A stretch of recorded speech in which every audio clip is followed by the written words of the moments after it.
This is Wretched Radio with Todd Friel. Let's get to it, shall we? 1-877-282 beep. 1-877-282 beep. This is Wretched Radio. Thank you for calling Beep Talk 1-877-282-BEEP. Leave a question, comment, conundrum, or snark. Look what I saw on my desk that distracted me like a squirrel.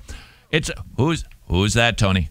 Who is it? Who is it? That'd be Martin Luther on Table Talk magazine. That would be the man right there, Martin Luther. Well beloved by, what are they called? Oh, yeah, Lutherans. This is Table Talk, October 2017. They do a very fine job at Table Talk. Of course, Martin Luther, the symbolic kicker-offer of the Reformation. There were certainly other reformers, even a morning star who came before, and there certainly were other believers. There were some people who did believe in grace alone long before Martin Luther tripped onto it, because the Church of Jesus Christ, not of Latter-day Saints, has always existed. Gates of hell won't overcome it. So even though the Roman Catholic Church was quite wonky in the Middle Ages when Martin Luther came along, there were always people who believed the gospel of grace alone, through faith alone, in Jesus alone. It's just that when he banged those theses into the wall, into the church door at Wittenberg, it's the symbolic kicking off of the Protestant Reformation, which we're celebrating this year a lot, hoping that you are too. Teach your kids about their Protestant Reformation heritage. We won't do this today, but Heath Lambert, he wrote, it's around here someplace, he wrote the 95 Theses for Biblical Counseling. Outstanding. We'll tackle that another day, but not today because, well, there's 95 of them. Instead, let's get to your Beep Talks at 1-877-282-BEEP, shall we? How do I feel comfortable taking my children to a church when I've been abused, sexually abused in my past by church leadership? Oh, boy. I want to make sure that I understood you and heard you correctly. How do I feel comfortable taking my children to a church when I've been abused, sexually abused in my past by church leadership? Yeah.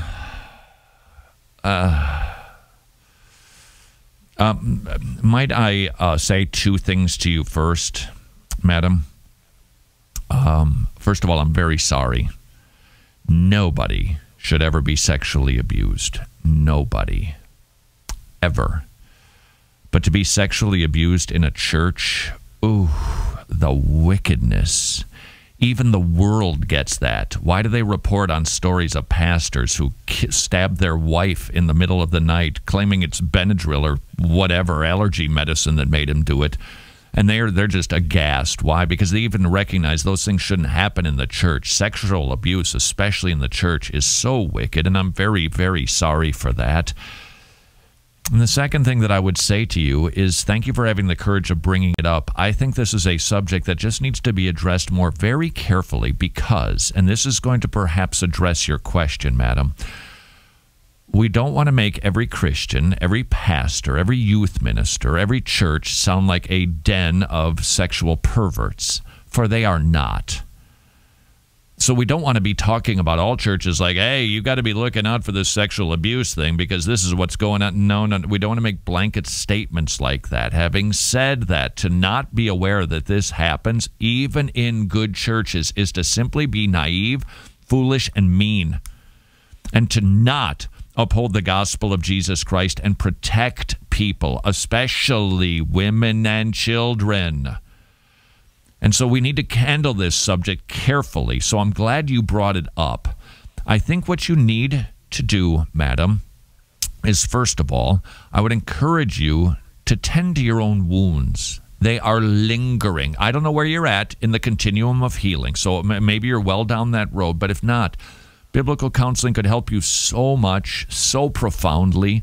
Just to get you kicked off and started, visit rickthomas.net. Use a search engine for sexual abuse. It will help you, and it will get you started down the road to healing. You could also be working with somebody in your church who is a biblical counselor. You should put the oxygen mask on yourself. Now, these things are going to run in parallel, not in series. What do you do with your kids? You've got apprehensions. you are wise to check out the structure that a church has put in place for the safety and protection of children. And I will make this a blanket statement. If there is a church that does not have any sort of system set up, I would not say that it is an unorthodox church. I would not say it is a heretical church, but I would say do not leave your children in the care of that church. If they are so either uneducated, and that is a possibility, or naive, or thinking that their church is beyond this, or this could never happen here, you should not give them your children, period. You have every right, and you have the responsibility to ask, what are the safeguards that are put in place for my children? And if you do not feel comfortable, do not do it. Bring the kids with you everywhere you go to make sure that they are safe. Every church should have structures put into place. It's our duty. These tender little lambs that God has given into our care, we need to protect them. And we need to be careful about things like sleepovers, even at church. Church trips, church camps, a lot of very wicked things have happened in those places. Oh, not at church camp. The kids are just sleeping alone in the cabins with no supervision. Are you kidding me?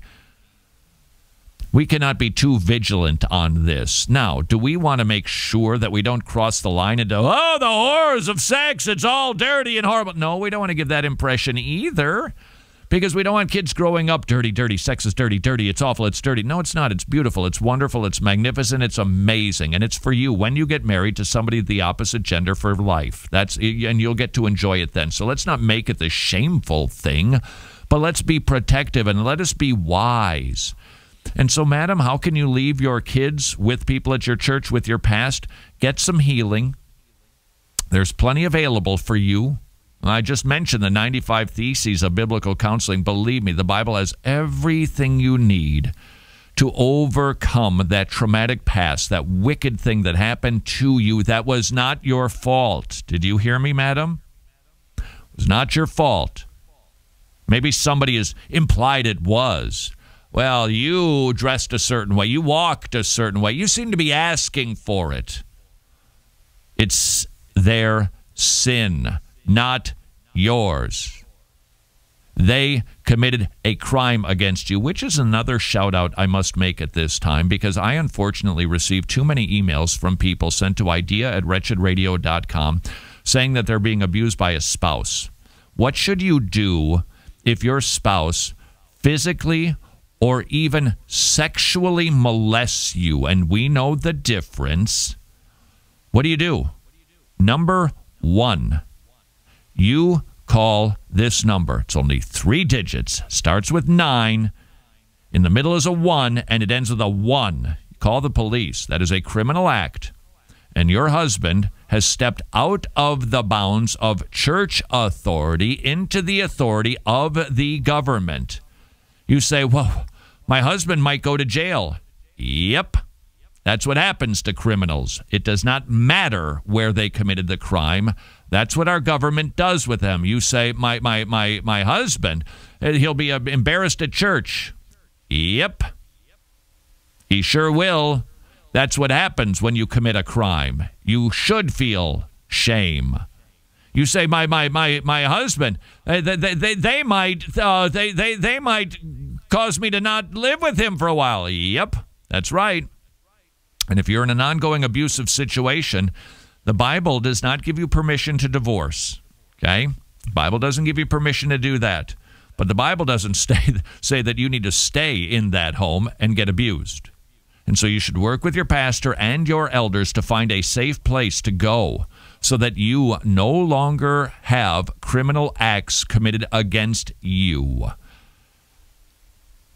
This is an issue the church should be at the forefront of, not lingering behind. What's the plan? What are we supposed to do? What's the protocol for this? We got to get this figured out fast and start leading the way and calling these things what they are and protecting our women and our children. So, madam, I believe that if you seek out biblical counseling, you make sure that the structures that are put in place for your children are sound, then I think that you will start to increasingly feel okay about leaving your kids with somebody at church, because not all churches are horrible and not all Christians are molesters. And once again, I'm very, very sorry. I was married 37 years, and my wife decided to leave me for sex, drugs, and rock and roll. And I remarried. Do you think that I'm living in adultery because I have remarried?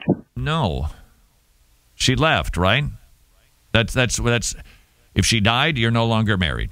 If she was ongoing unfaithfulness, and that sounds like it, you're not married. An abandonment, you're not married. She committed sins. Now, can you just hold out hope that she'll change? Of course. But have you sinned if you have remarried? No, you have not. Because she broke the covenant and you are free. Please, though, having said that, consult with your pastor who can dig into the details, because there always are. And I'm sorry that happened to you too, sir. 37 years. Oh, yeah. The pain in the world. Until tomorrow, go serve your king. Thanks for listening to the Wretched segment du jour. If you'd like more Wretched, you can listen to the most current stream for free at wretched.tv/listen, or you can become a club member and listen to our entire archive. Wretched, reaching the lost, equipping the saints, and strengthening the local church.